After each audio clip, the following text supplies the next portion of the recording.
Hey everyone, so I have here Gotham Comics Amazing Spider-Man issue 15, which is the second last issue of the Gotham Comics Amazing Spider-Man series, and this is a print of the Amazing Spider-Man issue 500.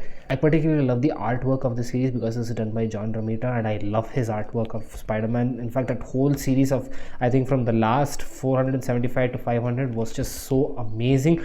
So this is part of the Happy Birthday storyline, the final conclusion. Before we jump into the story, be sure to follow my channel to stay updated for more such comic reviews. So Peter is apparently lost in a weird space in time where he can see the past and the present self. He can see his future, where this is where we get to see the first time of him dressed as the ends of the earth Spider-Man, seeing as he is standing before the grave of Mary Jane, and he's facing a lot of cop armies around him that's ready to shoot him down should he attack. And Peter thinks, the other Peter who's lost in time, is thinking whether to step in and help his future self, but then he realizes there's nothing he can do. And on the other side, he can see his past self, which was the key moment, the moment where he actually got bit by the spider, changing his life totally and then becoming Spider-Man.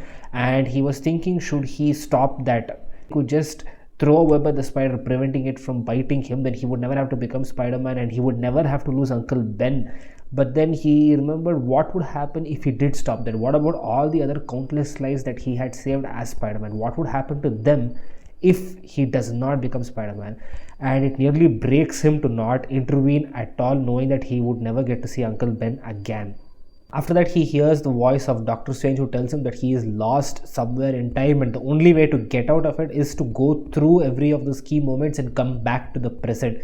And as he does so, we get to see Spider-Man go through some of the key moments in his life. Moments like where he first faced the Vulture, Electro, the Lizard, and some other key dramatic moments as well, where he witnessed the death of Betty Brant, the girl he first had a crush on. The moment where he had to lift this heavy ton of weight on him because Aunt May's life depended on him.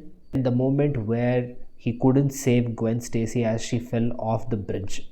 It was at this moment that Peter breaks down, questioning why he should try at all, because there's nothing he can do. Why should he just go through all of this? And that's when Doctor Strange helps him, saying that we have to keep on moving with life, and for all the times it counts, we must act, which Peter has done on several occasions.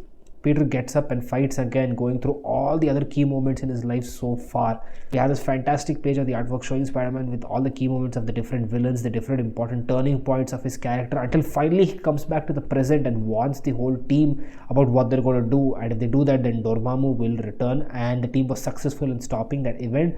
Doctor Strange has a present for Peter where he gives him a box, and Peter goes back to his family, Aunt May and Mary Jane, and when he goes onto the rooftop, he opens that box which has a letter saying you have 5 minutes, spend them as you wish, and magically Uncle Ben is there for a few moments with him.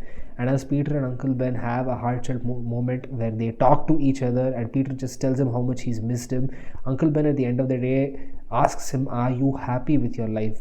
Because with life you always are going to have some problem, something's not going to go the way you want it to, but at the end of the day, are you satisfied with the way it is? And Peter says he is, no matter how weird or how tough it may be, he's happy for what he has, with which Uncle Ben is happy to knowing that, and says that he can finally rest peacefully, and just asks him to take care of Aunt May, which Peter swears to do so. And it ends with Peter and Mary Jane going to sleep, with Mary Jane wishing Peter a happy birthday. Now guys, according to me, this is the perfect issue to have ended the Amazing Spider-Man run. I would certainly like to believe it so sometimes, even though we got some lot of key amazing issues after that in the Amazing Spider-Man series.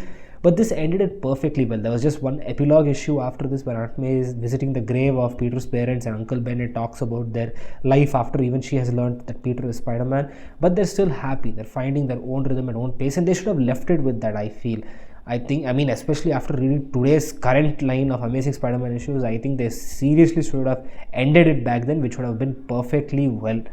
Because a story always needs a start, a journey, and then an ending. Otherwise, you're just going to ruin whatever it stood for, which is what I feel is currently happening. I hope someday Peter gets a good ending in the comic line run. I mean, anyways, that's my opinion, guys. What do you guys think? And also, guys, this is the second copy that I have. I have another copy of this. I am thinking of doing a giveaway of this issue should we hit 500 followers on Instagram and 100 on YouTube. So be sure to hit that follow button, and so that we can conduct this giveaway soon. And I will catch you guys in the next video.